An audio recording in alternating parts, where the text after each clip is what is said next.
Olá, boa noite. Vamos aguardar aqui as pessoas que vão chegando. Daqui a pouco vou chamar. Estou falando em Robson, estava falando com o Robson agora há pouco, de Recife. Jorge, né? Convidá-lo aqui, que é o nosso convidado de hoje, para participar aqui conosco, a gente ter essa conversa. Amaro, bem-vindo. Que bom ter vocês aqui. Oi, Lu Teodoro. Seja bem-vinda. Chefa, coisa nenhuma. Que bom. Saudades, né, Amaro? Muita saudade mesmo. Então é isso. Hoje a gente está aqui, né, com mais uma live. Como eu falei lá na minha página no Facebook, né? A ideia é que a Jorge chegou. Tá me ouvindo, Jorge, direitinho? Perfeitamente. Boa noite, pessoal. Boa noite. Seja bem-vindo. Amaro, agora amigos, né? Chefa passou. Vocês estão no meu coração. Felipe, né? Felipe aí, Jorge, é um divulgador aí das nossas lives. Ele coloca no story dele todos os dias. Bom, o pessoal vai chegando aí e eu só quero retomar um pouquinho a ideia, né? Quando a gente ficou nesse processo de afastamento, era que a gente tivesse conteúdo importante, né? Que formativo, autoformativo, né? E que também fosse indicativo também para outras pessoas da área, né? Daquilo que a gente está se propondo a fazer. Então, já participei com o Felipe, uma que foi muito produtiva, depois a Aline, né? Trouxe a Aline para falar sobre coordenação pedagógica, foi muito produtivo também. Tem escola, inclusive, que já me disse que mudou o planejamento depois de ter passado pela live. Isso é muito legal, né? Boa noite, pessoal. Vocês estão entrando aí, eu estou contextualizando aqui, tá bom? E hoje, né, seguindo com a mesma proposta, né, a nossa ideia é dialogar, na verdade, né, trazer a discussão, e essa de hoje, eu disse a Jorge que ele vai falar muito, porque eu vou ficar na mediação, porque eu não domino o conteúdo. Se for para a parte da didática, tudo bem.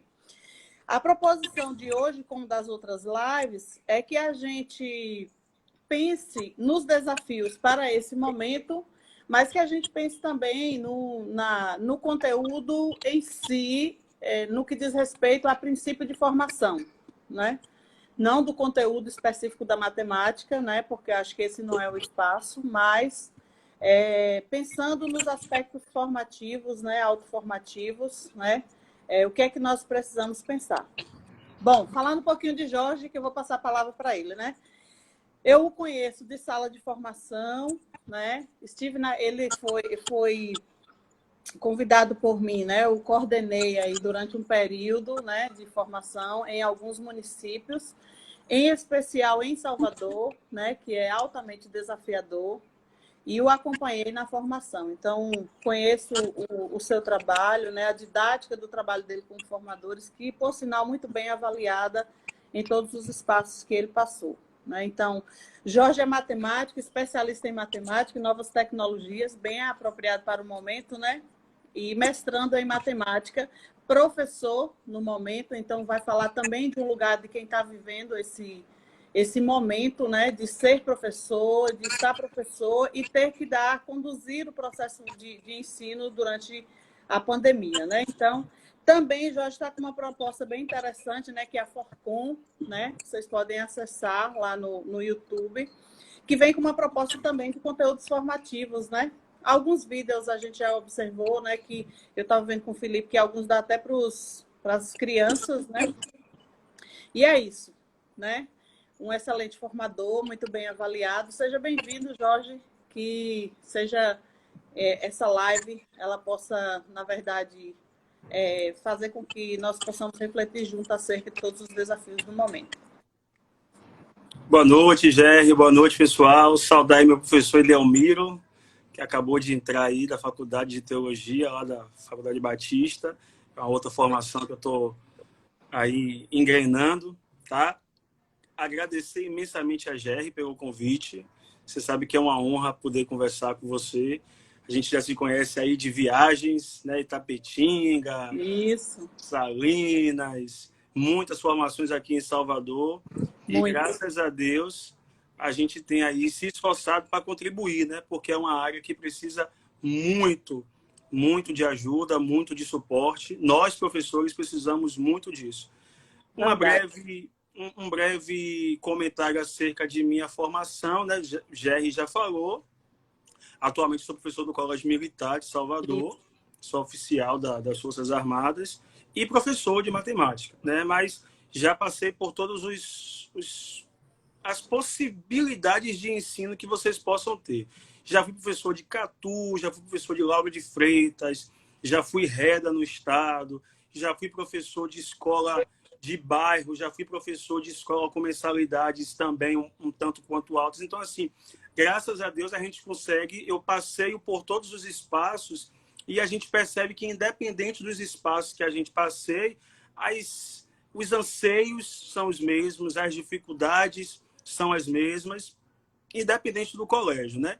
E quando eu digo que sou professor, muito bem pontuado por Gerry, porque eu fico numa condição mais confortável de falar, Isso, porque é de alguém que está vivendo, né? Não estou falando de cima para baixo, não sou um pesquisador. Sou um pesquisador, mas não sou só um pesquisador. O fato de estar em sala de aula facilita muito, inclusive, uma sensibilidade que a gente tem para entender o que, de fato, acontece no nosso meio. Porque, enquanto professor, né, atuante em sala de aula, a gente percebe exatamente quais são as dificuldades que a gente tem nesse campo. Então, quero agradecer, Gerry, esse convite, tá? Dizer que nessa 1 hora aí eu espero contribuir imensamente com esse momento que nós estamos vivendo, que é diferente. Eu mesmo, 34 anos de idade, jamais imaginei que fosse passar por uma situação não dessa, é? mas sei que estou na história, né? Já vou fazer É parte da verdade. história, já vou ter o que contar para os meus filhos. É verdade. Bom, então vamos lá. 1 hora passa muito rápido, né? Da outra vez, Jorge, um dia comentando comigo, disse que o Instagram é meio mal educado. Ele bate a porta na cara da gente, né? Chegou a hora dele, ele Fecha desliga e mesmo. não tem conversa, né? Então vamos aproveitar. Quero dar as boas-vindas a quem entrou depois, né? Já contextualizamos a live e hoje nós vamos falar sobre matemática, conversar um pouco com o Jorge sobre matemática. Então, assim, Jorge, nós sabemos que o cenário brasileiro em relação à aprendizagem de matemática é um tanto quanto caótico, né? Pelo menos é o que revela os números do IDEB, né? E você sabe disso muito bem, porque nas formações que você fazia abordava exatamente essas dificuldades, né? Dos meninos, né?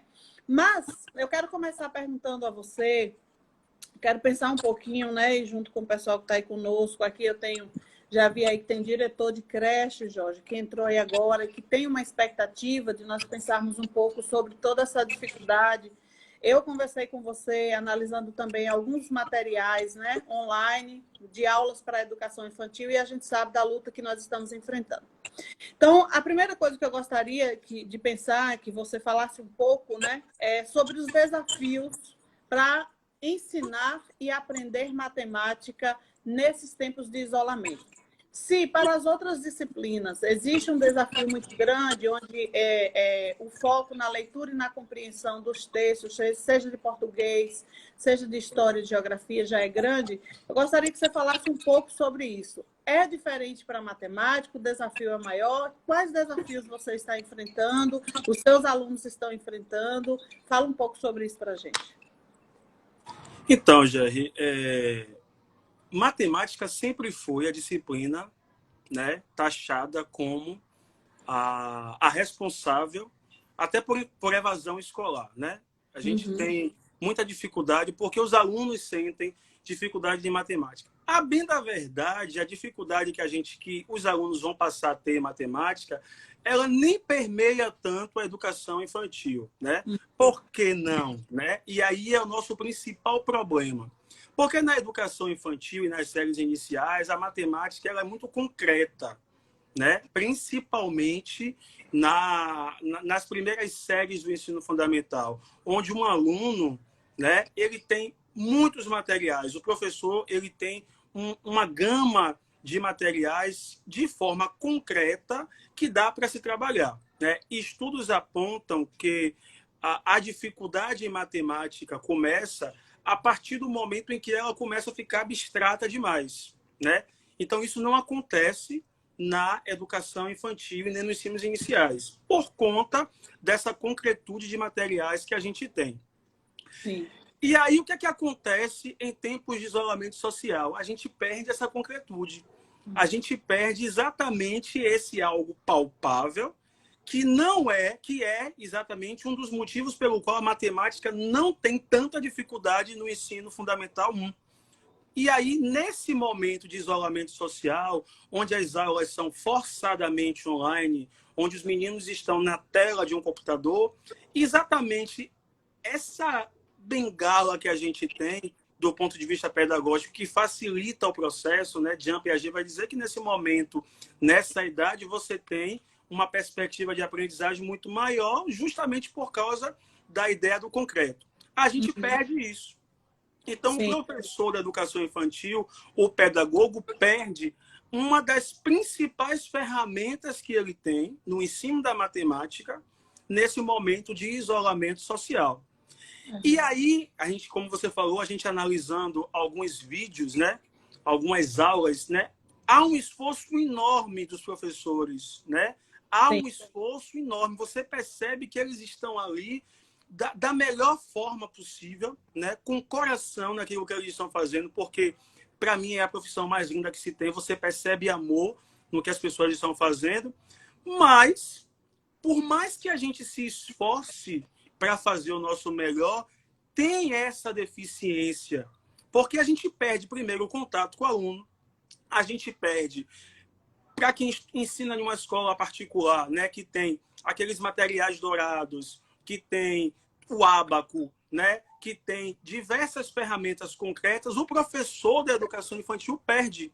Então, nesse momento, a matemática ela tem um prejuízo maior em relação às outras disciplinas por conta, né, dessa ferramenta que é a principal na parte da educação, da educação infantil e das séries iniciais. Sim. E aí você olha, né? Eu não vou me alongar muito, porque a gente sabe que tem outras coisas para falar. Mas a gente percebe... Tem um roteiro que a gente é organizado, né?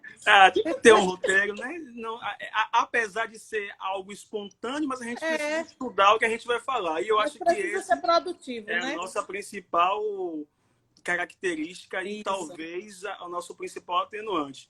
A gente sabe que essa parte de educação à distância, né, apesar de ser necessária nesse momento, ela traz essas dificuldades justamente por a gente perder esse contato aí com o material concreto. Ensinar matemática já é difícil, né, porque há uma resistência, né? Ensinar matemática por Google Meet, por Zoom, por WhatsApp, se torna mais difícil ainda por dois aspectos. Um deles é a questão do pai, né? A necessidade que se tem do pai hoje é muito maior do que o que a gente tem quando do ensino presencial. E muitos pais não têm esse trato com a matemática, não têm essa didática. Que possa apoiar, né, a aprendizagem desse sujeito, né? Exatamente. Eu estava vendo um vídeo de um aluno que ele manda um áudio para a professora dizendo: professora, eu não aprendo tanto assim com minha mãe, né? Porque eu acho que você viu. Porque minha mãe entende de outras coisas. Minha mãe entende de restaurante. Né? A gente percebe que tem esforço de todas as partes, né? Mas a principal ferramenta a gente perde nesse momento de isolamento social, que é o trabalho com o concreto. Ô, Jorge, então, pensando dessa forma, que a gente perde por conta disso, porque o ensino na educação infantil e nas primeiras séries, nas séries iniciais do ensino fundamental, é muito marcada pela questão do concreto, né? E isso torna mais difícil as aulas, né, para os professores e para as crianças, né? Qual seria, na verdade, para esse segmento da educação infantil, né? Porque assim, a ideia é manter um contato com a escola, né? Mas a gente sabe que determinados conteúdos os meninos não vão alcançar justamente por conta dessa lacuna, dessa brecha, dessa perda, né? Que tem aí da questão da manipulação, né? Dos objetos, né? E dos jogos, dos trabalhos, enfim. Então, assim, seria então, o que seria então, na verdade, aconselhável, né, para essas séries iniciais nesse processo, né, de distanciamento? Jerry, eu vou falar um pouco do que é uma vivência minha aqui. Eu tenho 2 sobrinhos, um tem 8 anos e o outro tem 7 anos. E a escola deles é aqui do lado de casa, pertinho, né? E foi uma estratégia que eu achei boa da escola, né? Inclusive, Barbinha, que é a dona, a diretora, é muito amiga minha. Ela conversando comigo, a gente percebeu que poderia chegar a esse... Ela pediu aos pais, né, que adquirissem esse material, né? Por exemplo, o material dourado, né? Sim. O material dourado que vai ensinar matemática, vai ensinar as dezenas, as unidades, as centenas, todo o sistema de numeração decimal, né? Quando o pai adquire esse material, né, o professor, né, pode manter um contato com o pai, dando uma simples explicação de como esse material pode funcionar com os meninos. Porque a distância é necessária. Minimizaria esses impactos, então. Exatamente. Minimiza o impacto, porque o pai também precisa saber o que fazer, né? O Que pai é a tem nossa casa grande também. preocupação, né? Exatamente, porque não adianta você.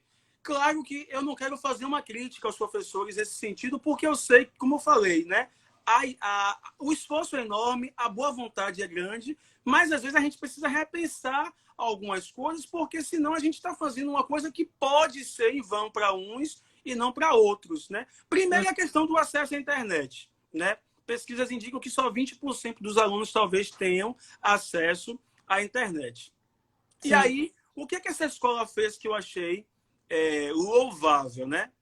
Ela fez com que os pais adquirissem alguns materiais para alguns conteúdos específicos, né?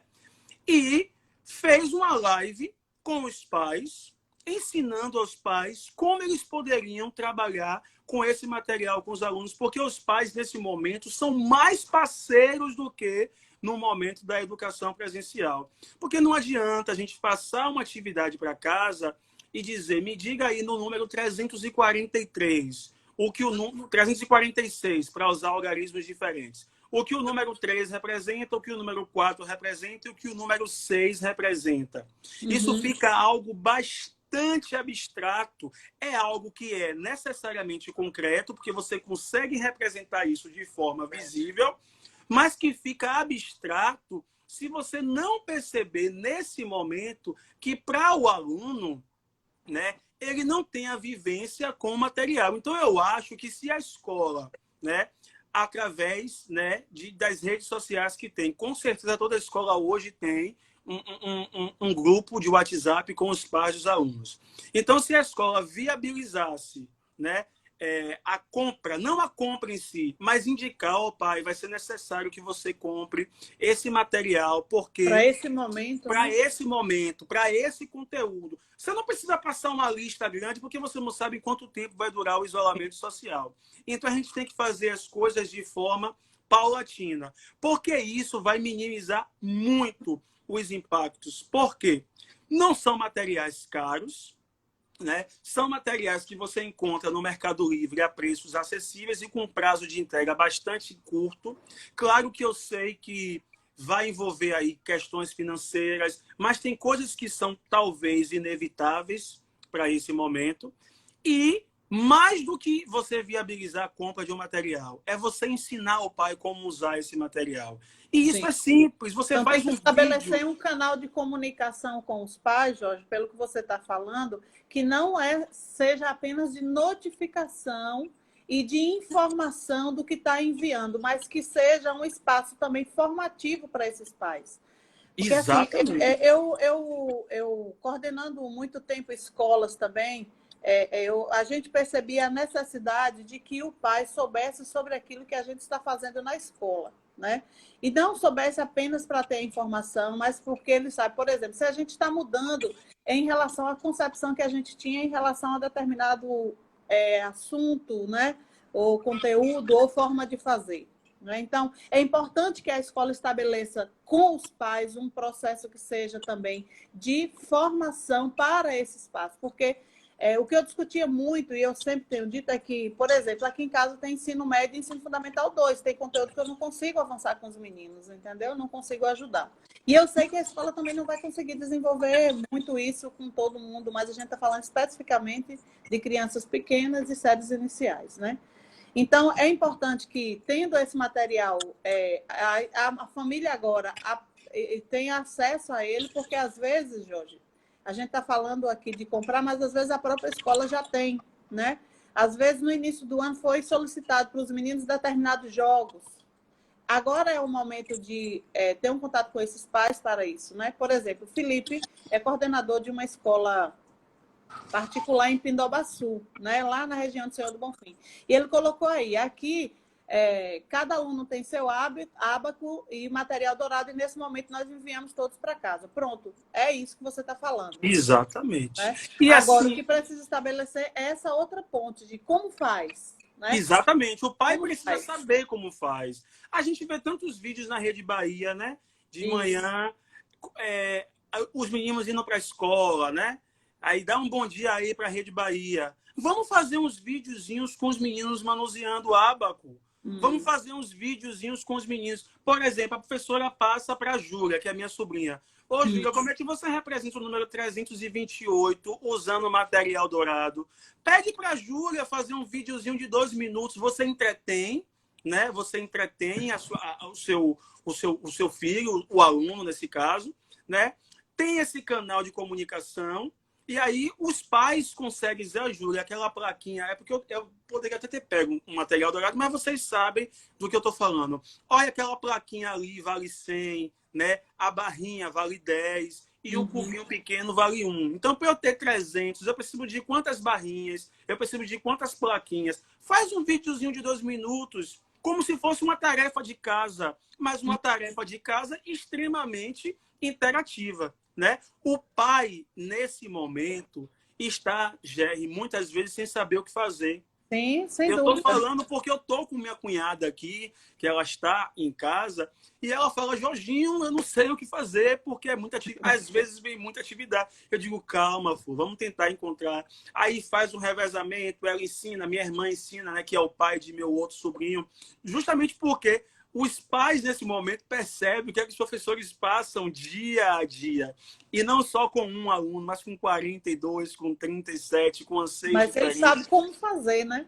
E o professor sabe como fazer, né? O professor sabe como fazer. Então, eu acho que se você, como o Felipe aí falou de forma... Parece que até que adivinhou, né? Disponibilizar o material, mas eu acho que mais do que a escola, disponibilizar... Jorge, um parêntese lá. A escola lá, né? Eu já coordenei essa escola. É uma escola pequena, de um município pequeno, mas é uma escola top.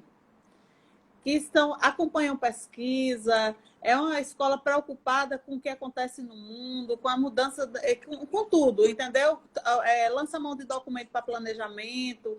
Então, assim, Felipe está sempre antenado com todas as questões, né? E tem um mergulho na base pedagógica, então consegue ajudar bastante nesse sentido. Graças a Deus. E outra coisa, Jair, que a gente precisa nesse momento, talvez, entender, é que a gente não tem que se preocupar tanto com os conteúdos em si. Isso que eu queria que você abordasse um pouco, até para acalmar as pessoas, né? Não tem que se preocupar, gente, porque por mais que queiramos, o ano letivo de 2020 não vai ser comparado com nenhum outro anterior e talvez nenhum outro posterior, né? A gente vai ter processo de avaliação, não é? Exatamente, porque é como se diz, né? A gente tem uma mania de achar que a avaliação é prova. Sim. Que a aprendizagem é o que o aluno responde certo na prova. Sim. Mas não é isso. Existem diversas formas de aprender e eu acho que esse é o momento das escolas repensarem as outras formas de avaliação. Não necessariamente uma avaliação escrita, né? A gente vai fazer uma avaliação escrita em que o aluno vai postar. Talvez sim, né? mas que essa não seja a principal ferramenta de avaliação. Porque existem conteúdos, por exemplo, que a gente tem que esperar o ensino presencial voltar. Talvez a gente precise repensar a ordem dos conteúdos. Talvez eu não precise seguir o que foi planejado em janeiro. Um ano atípico, né? Totalmente. Exatamente. A gente, às vezes, tem escola que planeja o ano letivo em dezembro do ano anterior. Ninguém imaginou isso. Então, Você talvez... imagina, Jorge, como é que a escola pública vai fazer, né? Porque, assim, são poucos os espaços de escola pública que a gente tem notícia de que está acontecendo alguma coisa, né? Então, nós falamos e a gente observa que aparece muito na nossa fala o foco na escola particular, né? Imagine na escola pública, né? O que é que vai ser feito num ano tão diferente como esse, se a gente for fazer as mesmas abordagens, for pensar do mesmo jeito, como se a gente pensasse no mundo, num ano convencional, num ano normal, né? Dito normal aí normal. de ocorrência, né? Escola pública está zerado, né? Eu conheço algumas escolas públicas que estão funcionando, né? Eu conheço algumas, mas assim, bem poucas. Espaços bem favoráveis. E eu digo assim, Jerry, por exemplo, o professor, que ele é esposo de uma amiga minha, que é tenente lá do Exército também, ele é de uma escola do interior. E aí tem aquela questão do investimento, né? Graças a Deus ele conseguiu comprar uma mesa digitalizadora, graças a Deus ele tem uma internet boa. Mas, por exemplo, sai dele, mas chega para o aluno, né? Principalmente de escola pública do interior, que às vezes até a conexão com a internet é precária, né? Aqui em Salvador, o prefeito parece que vai usar a TV Aratu para poder fazer as aulas online e fechou um contrato também com a Oi para disponibilizar a internet. Deus queira que funcione. A gente realmente precisa repensar, né? A escola pública, quando ela retornar, né? Ela vai retornar tecnicamente final de julho, início de agosto, com metade do ano letivo, né, comprometido. Por mais que você tenha sábados letivos entre por mês de dezembro, entre por mês de janeiro, não vai ser a mesma coisa. Então, o que é que a escola pública tem que repensar? Quais são, nesse momento, os conteúdos mais importantes que são pré-requisitos para a série do ano que vem? Né? Porque a gente está lutando para não perder o ano letivo. Inclusive, em uma live de Silvana, ele disse: o ano não vai ser perdido, porque o MEC baixou diversas portarias regulamentando o ensino à distância. A primeira, ele mandou manter somente os dias, diminuir os dias letivos, mas não mexeu em carga horária. Na segunda, ele já contabiliza essas aulas EAD como carga horária.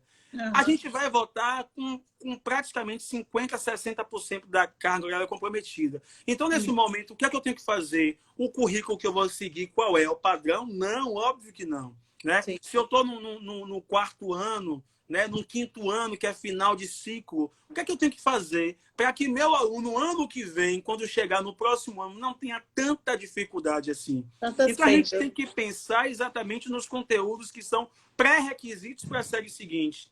E o professor do ano que vem entender, né, que está pegando um aluno e não de pandemia. O processo de 2020. Exatamente. Bacana. Não é dizer assim, gente, vocês já viram isso ano passado. Não viram. Isso. Você não sabe se eles viram. É uma outra realidade. É uma outra realidade. Vai ser um trabalho a mais para o professor, mas, poxa, são ossos do nosso ofício. São coisas que a gente tem que fazer. São necessárias essas coisas serem feitas.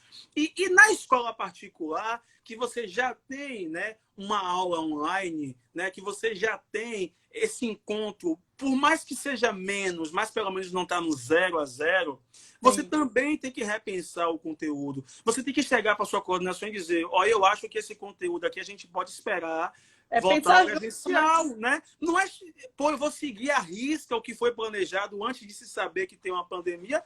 Não.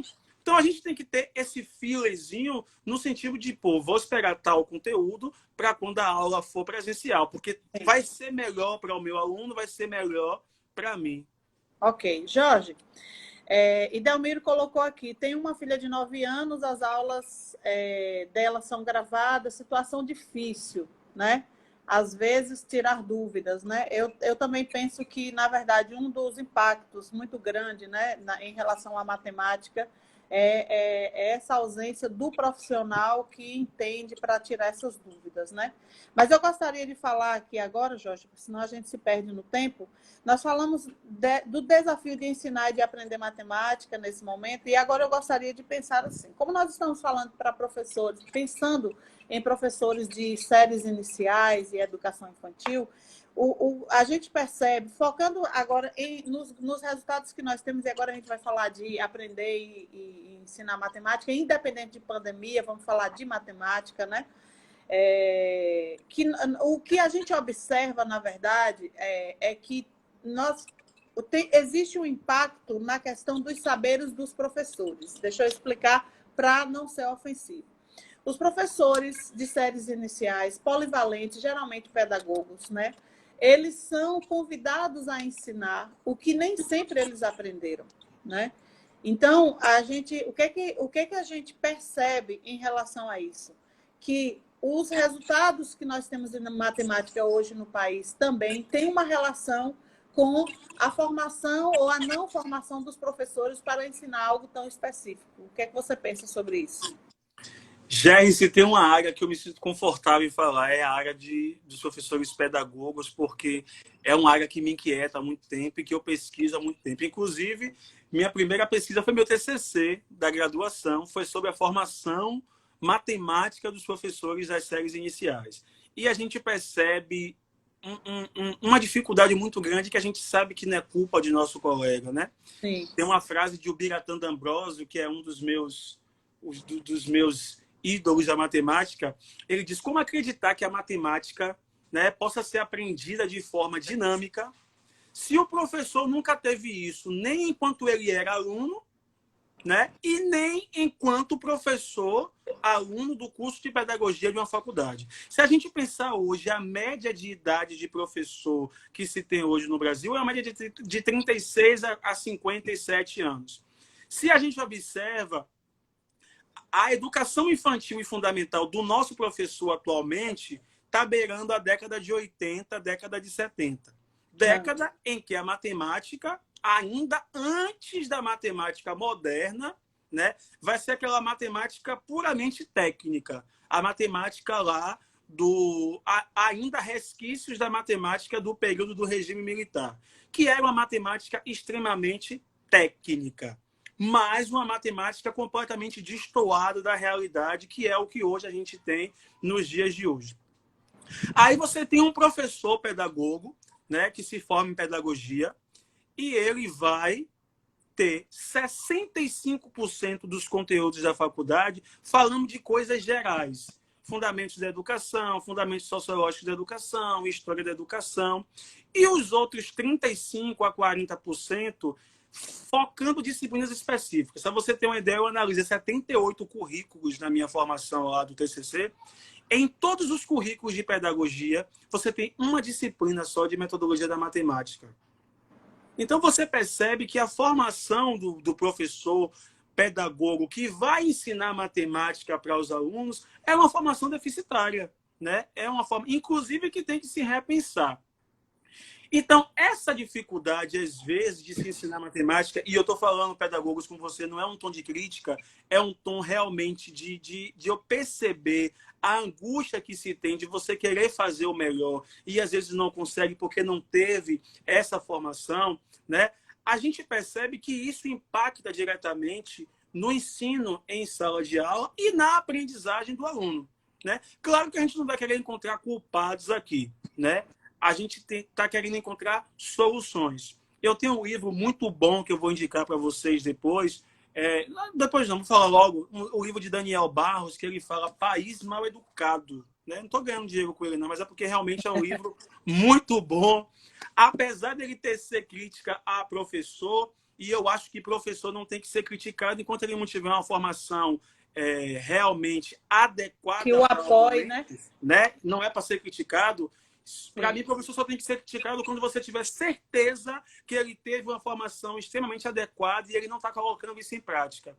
Mas enquanto os problemas estiverem na formação do professor, você não tem do que falar do professor. Mas ele vai trazer um histórico muito bom dessa dificuldade que o professor, principalmente pedagogo, tem com a sua formação e como isso se reflete mais na matemática do que em outras disciplinas. Porque a língua portuguesa é uma língua nata nossa, né?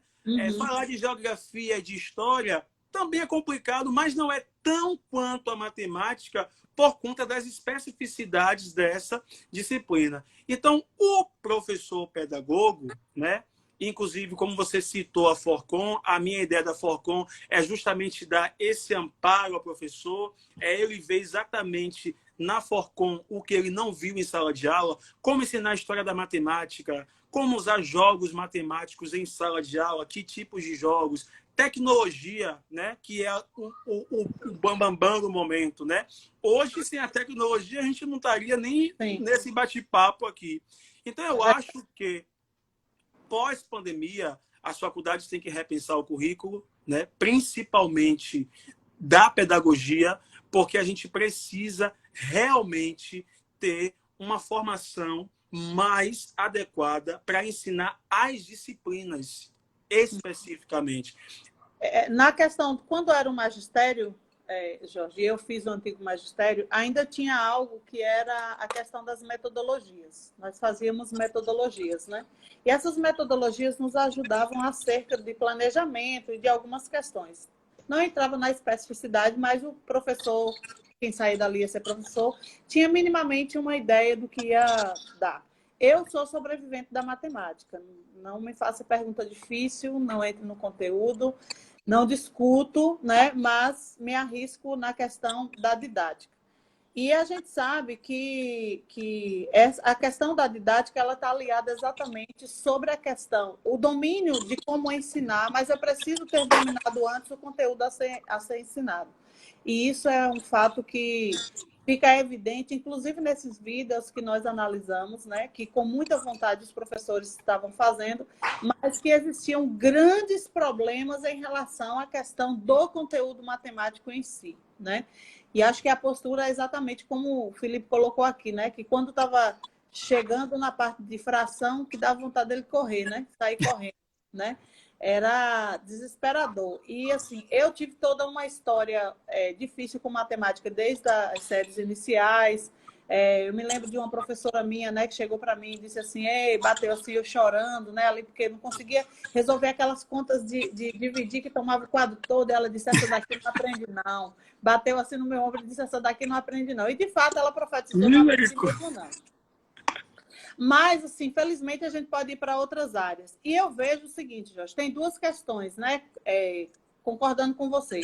Os currículos das universidades precisam ser revisitados em relação a essas questões. E os projetos de formação, geralmente, eles atendem língua portuguesa, alfabetização, leitura. Dificilmente você vê, é agora que algumas formações do governo, né, eles focaram em matemática, né, nos anos iniciais, por perceber essa dificuldade de eu ter que ensinar. Imagine, eu nunca aprendi matemática, mas eu me formei, passei no concurso e agora eu tenho que ser professora de matemática. E eu nem gosto de matemática. Né? Hã? E eu nem gosto de matemática, pense aí. Tu? Não, professor falando que não gosta de matemática, pois mas tem que ensinar. Eu nunca gostei, eu detesto. E aí, né? ensinar o que você não gosta? Então, como é que vai? Mas eu não gosto porque eu não aprendi, né? Então, eu tenho medo. Né? Então, quando eu fui estagiar, Jorge, na verdade, me deram uma quarta série, eu tinha que fazer a conta dos meninos toda no caderno para corrigir lá, entendeu? E do jeito que estava no meu caderno, para corrigir a dos meninos, eu tinha que colocar no quadro, porque eu não me arriscava a resolver junto com as crianças. Então, nessa mesma situação, nós temos ainda muitos professores, só que muitas coisas mudaram, a introdução dos jogos, a introdução das brincadeiras, metodologias diferentes, e isso vai deixando o ensino mais leve. Mas, focando nessa questão, você se lembra muito bem das formações, e eu acompanhei ao longo de 5 anos, formação de professor, com foco na matriz de referência do MEC, né, do SAEB, da avaliação externa. E o buraco que a gente via em relação aos não saberes dos alunos estavam ligados aos não saberes dos professores. Né? E você assim como outros formadores de matemática, né, tiveram a oportunidade de perceber como os professores precisavam aprender sobre aquilo que eles estavam ensinando, né? Oi, Jerry. E assim, nessa minha pesquisa, mais de metade dos professores diziam que não gostavam de matemática. Por isso que eu puxei isso. Porque você ensinar aquilo que você não gosta é mais dificultoso ainda. Porque você não... Eu sempre tive na minha mente, né, desde quando eu comecei a ensinar, em 2001, eu tenho 19 anos em sala de aula, que quando o professor ele é apaixonado por aquilo que ele faz, ele contagia, né? Ele contagia. Para você ser apaixonado, você tem que saber, você tem que dominar, né? E eu vejo a angústia dos pedagogos no sentido de ser tão apaixonado pela língua portuguesa, sabe? Ser tão apaixonado pela ciência. Mas a matemática, meu Deus, eu vou ter que dar aula de matemática amanhã. Sabe? Ele não foi ensinado a gostar da disciplina, né? Ele não foi ensinado, porque enquanto aluno, ele já não gostava de matemática, mas ele quer ser professor. Quer dizer, eu vou abandonar o meu sonho só porque eu não gosto de matemática? Não. Aí ele mantém o sonho, mas fica com essa lacuna eterna na formação dele, às vezes eterna e às vezes não. E quando eu acho que a principal, o ponto de partida para os professores nesse momento é justamente tentar entender e ver que a matemática ela é uma ciência muito boa, principalmente nessa série, né? Onde os meninos estão sendo formados matematicamente, né? Você entender isso, você acaba, né, focando, né, e direcionando esforço justamente para essa disciplina que é tão mal vista, porque é um ciclo vicioso, Jerry. O professor não gosta, né? Aí o ensino não é tão bom quanto o da história da língua portuguesa. Aí o aluno não aprende direito porque não vê a mesma paixão do professor quando ensina a língua portuguesa. Aí esse aluno não aprende, acaba não gostando de matemática e o processo vai se repetindo. A gente precisa cortar esse ciclo para parar de ser um ciclo vicioso e a gente entender, né, que é necessário se ensinar matemática, né? Que quando você for, né? Tem muitas perguntas aqui. Muita participação, eu estou aqui olhando, eu queria dar eu não tô de tudo. Eu queria responder tudo, mas a gente vai reservar um momento para responder. Tem pessoas que estão se dirigindo a você, Jorge. Eu acho que era bacana você dar uma olhadinha aí, entendeu?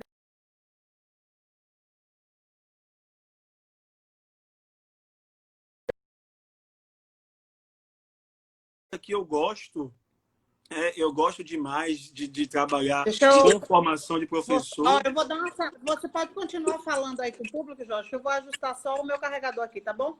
Tranquilo. Pode continuar.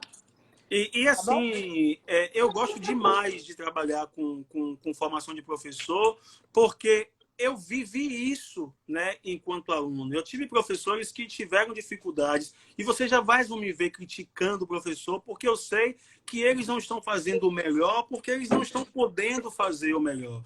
Então, eu tenho diversas propostas, respondendo aí algumas perguntas. Já reconheço algumas minhas, né? Justamente de dar ao professor da educação infantil e das séries iniciais esse apoio realmente do ponto de vista material, né, do ponto de vista pedagógico, porque quando você se apaixona, né, eu sempre digo aos meus alunos que a primeira coisa que eu tenho que fazer é o aluno gostar de mim, porque quando o aluno gosta de mim, ele já vê a matemática com outros olhos. Sim. E quando eles veem a matemática com outros olhos, eles percebem. Eu tenho tantos depoimentos de alunos que falam assim, professor, eu nunca imaginei que matemática fosse tão fácil assim. Alunos de séries críticas, de 8º ano, de 9º ano, porque essa paixão por ensinar cativa, né? Só que você só consegue ter essa paixão quando você domina essa área do conhecimento. Então, justamente, a gente precisa encontrar essa solução em relação a encontrar essa paixão da matemática. Aí, a Leila Lúcia disse que ama matemática. Com certeza, as aulas de Leila são boas, né? Leila, porque quando a gente faz o que a gente gosta, realmente fica mais fácil. Sim, né? Sim. Realmente fica mais fácil, Jerry. Ô, Jorge, tem um dado curioso aqui. Tem muitas coisas. Ô, gente, obrigado pelas participações, viu? Sempre que eu abro a live, eu fico com a sensação de que a gente não falou tudo. Felipe, né, participando bastante. Assim, quem tem uma história marcada negativamente pela matemática, inevitavelmente vai ter uma história de insucesso com a matemática, se não se apropriar disso, se não passar a gostar. Né? Carlos colocou aí, eu amo a matemática, outras pessoas que nem são formadas em matemática, mas que amam a matemática, não têm dificuldade. Meu esposo, por exemplo, Jorge, às vezes faz uma pergunta de uma conta, aí eu fico, ó, quase que não estou escutando nada. Aí ele vai lá, meu Deus, como é que pode? E rapidamente, né? Resolve tudo. Leila está aqui, um beijão, beijo, Leila, né? Mas eu quero colocar o seguinte, Jorge, tem uma coisa que é curiosa e eu gostaria de pensar sobre isso. Na questão especificamente dos resultados nacionais, né? Quando até o 5º ano a gente tem um resultado que é favorável, não é o ideal. Por exemplo, eu trouxe aqui só para a gente pensar, né, no nacional, né? De acordo com o IDEB, né? Matemática do 5º ano, a gente chega a 44% de aprendizado no 5º ano, certo? E nós trabalhamos muito com isso, né? É a nossa cartilha Demais. lá de trabalhar com avaliação externa, é inevitável. Mas quando chega no 9º ano, Jorge, esse negócio vira uma bagaceira. Nós estamos falando aqui de que as maiores dificuldades estão nos pedagogos, né? Agora eu vou jogar para vocês. Estão nos pedagogos que enfrentam muitas dificuldades por conta da não formação, e eu acredito nisso, certo? Eu acredito nisso. Só que onde nós percebemos o maior déficit de aprendizado, de acordo com o IDEB, por exemplo, no 9º ano. Se matemática tinha no 5º ano 44% de aprendizado e no 9º ano apenas 15%, o que é que isso ocorre? Por exemplo, na Bahia, né? 5º ano, 40% de aprendizado, né? E no 9º ano isso cai para... Deus abençoe. Isso cai para 8% no 9º. Se no 9º ano tem especialistas, doutores e mestres, por que esse resultado é tão ruim? Aí você me coloca numa situação meio que periclitante, né, gente? Mas vamos... não? Bom, ó, gente, só para a gente ter uma ideia aqui, ó, para vocês verem como é crítica essa questão do aprendizado de matemática. No 9º ano, na Bahia, né, de acordo com o IDEB, nós temos apenas 9%, 8% de aprendizado. Ou seja, do universo de 100%, a gente só consegue 8%. E no 9º ano estão os especialistas. Jerry, vamos lá. Aí você me coloca numa situação, meus professores de matemática, amigos meus. Gente, vamos pensar juntos, né? Vamos pensar juntos. Eu sou coordenadora. Eu vou reportar ao início da minha fala em relação à abstração da matemática, né? Certo. A matemática do ensino fundamental é uma matemática completamente concreta, né? Aprender apalpando é muito melhor, né? Aprender manuseando é muito melhor, e Piaget vai falar muito bem disso. Se você pegar os dados aí do IDEB, que ele não vai fazer, porque o IDEB só faz avaliações de final de ciclo. Quintos, né? e nonos. Quintos e nonos. E mas em alguns casos, ensino médio. Mas ele pega o percurso. Mas se você for observar, esse percurso ele vai se perder ao longo do ensino fundamental 2. Por quê? Porque entra a álgebra, entra a abstração da matemática. A matemática, a partir do 5º ano, nós temos o 5º ano, que é uma das melhores matemáticas que tem, né? É uma matemática do final do ciclo, do Fundamental 1. É a matemática mais potente que tem, mas bem palpável, né? O aluno aprende, o aluno ama matemática, o aluno sai da educação infantil amando matemática, a gente sabe disso, mas com algumas deficiências de base que a gente tem que corrigir lá no Fundamental 2. Por exemplo, e eu não vou me alongar muito porque a gente sabe que tem pouco tempo. E tem uma pergunta bacana que eu quero entrar Pronto, a gente responde. Já anote aí. Um aluno meu chegou no 5º ano dizendo que o círculo não tem perímetro, né? o ciclo não tem perímetros porque eu não tenho como somar os lados. Você percebe que é uma deficiência de conceito matemático, de conteúdo matemático. O ciclo tem perímetro, só que não se calcula somando o lado, porque ciclo não tem lado, tecnicamente, né? Por que a matemática do ensino fundamental ela alcança índices cada vez menores ao longo de anos no Brasil, né? Talvez eu não consiga responder essa pergunta, porque eu também me sinto nessa situação e eu sou professor desse ciclo.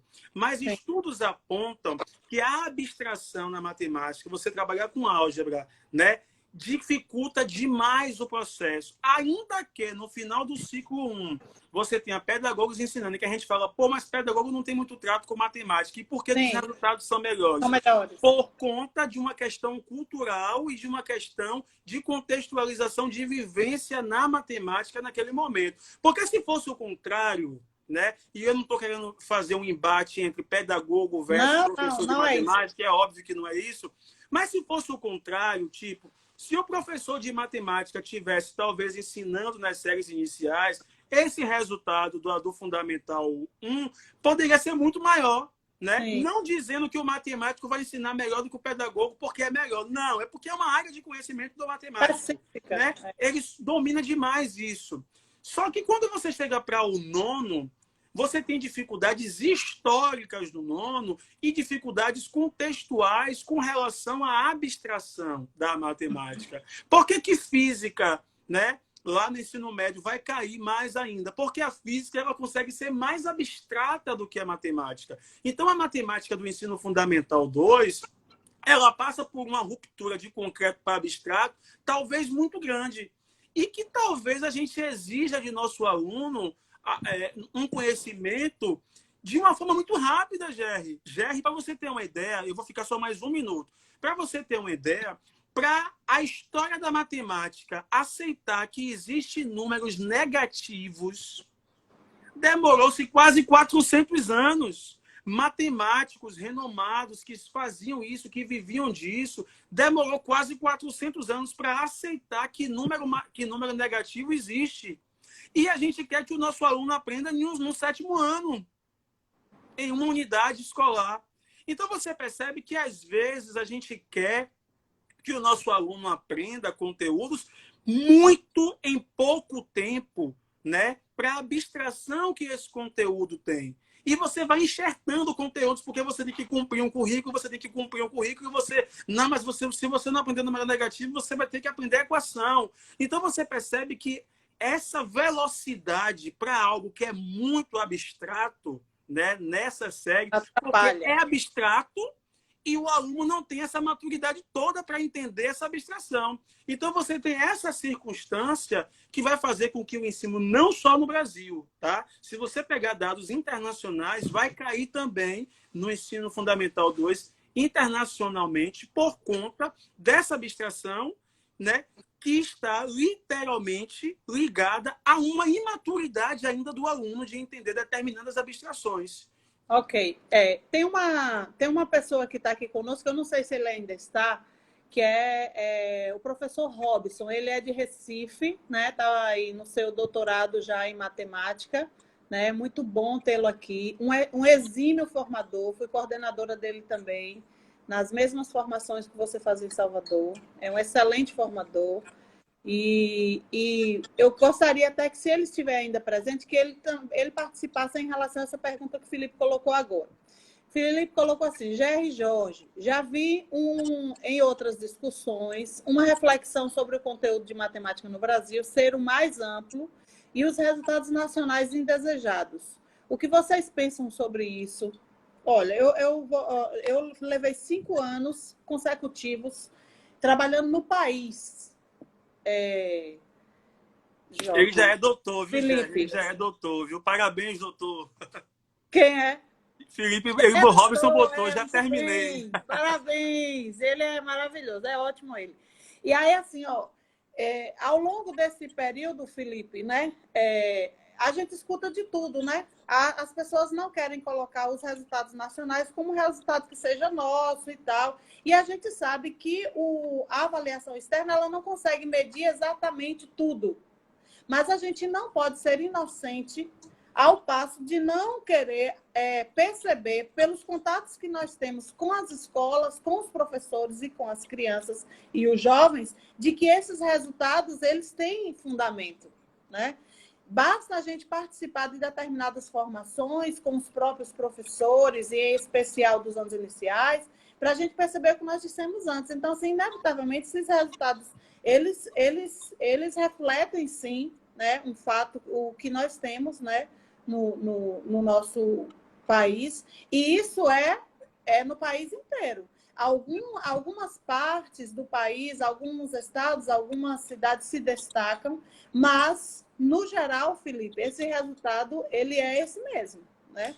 Existe ainda muita dificuldade no ensino e na aprendizagem da matemática, e tem muitas variáveis nisso. Não está ligado só a professor, não está ligado só à escola, está ligado a uma série de coisas, inclusive às próprias crianças e jovens, né?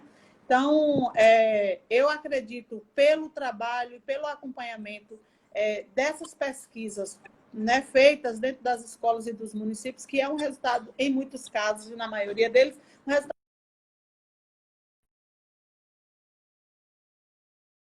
Caiu. Pode continuar falando aí, Jorge, que eu vou ver minha bateria de novo, porque eu não sei por que está dizendo que não está carregando. Vou verificar, E também, viu? Felipe, a BNCC ela está vindo para corrigir esses excessos da matemática, tá? Por quê? Concordávamos há muito tempo que existia uma quantidade absurda de assuntos na educação fundamental e no ensino médio que eram ensinados por simplesmente ensinar, né?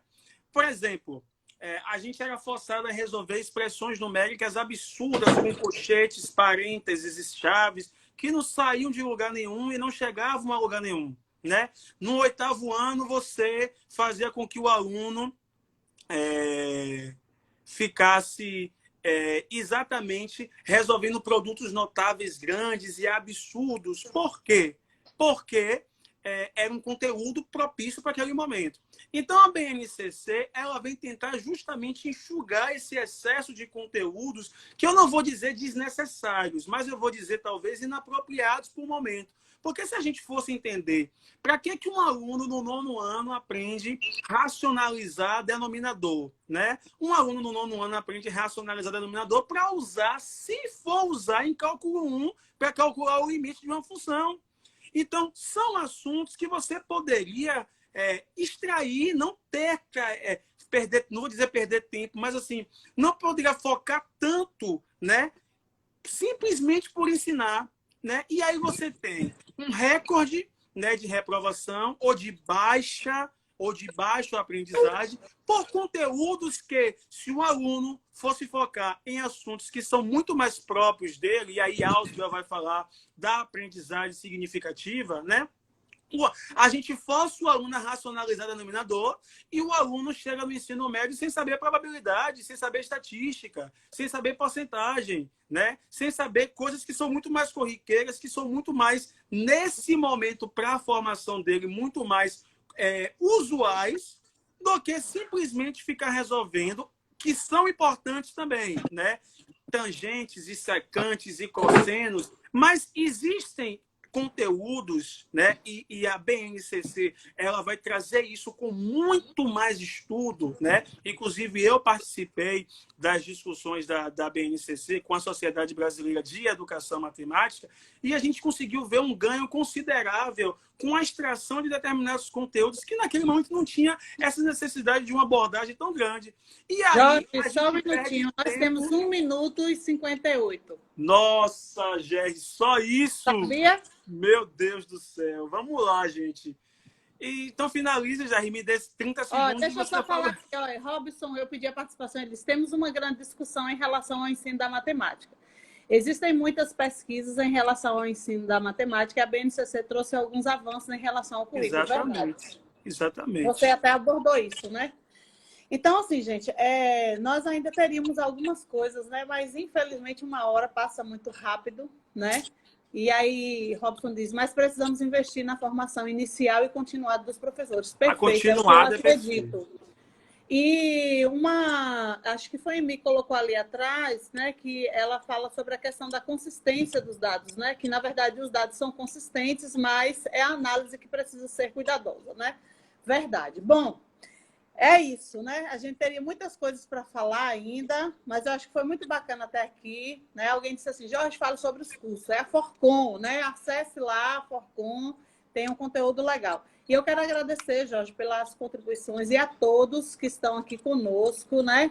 E está terminando, foi muito legal. Obrigada pelo convite. Às vezes a gente se expõe na live, mas eu acho que esse é um momento de troca mesmo, entendeu? Nosso. Já que a gente não pode fazer uma formação, juntar todo mundo e dar um curso, né? Que eu não teria dificuldade nenhuma de Jorge, não vou poder lhe pagar, mas vamos fazer uma coisa legal para movimentar os setores, Tamo né? junto. Então vamos fazer via internet mesmo, vamos movimentar.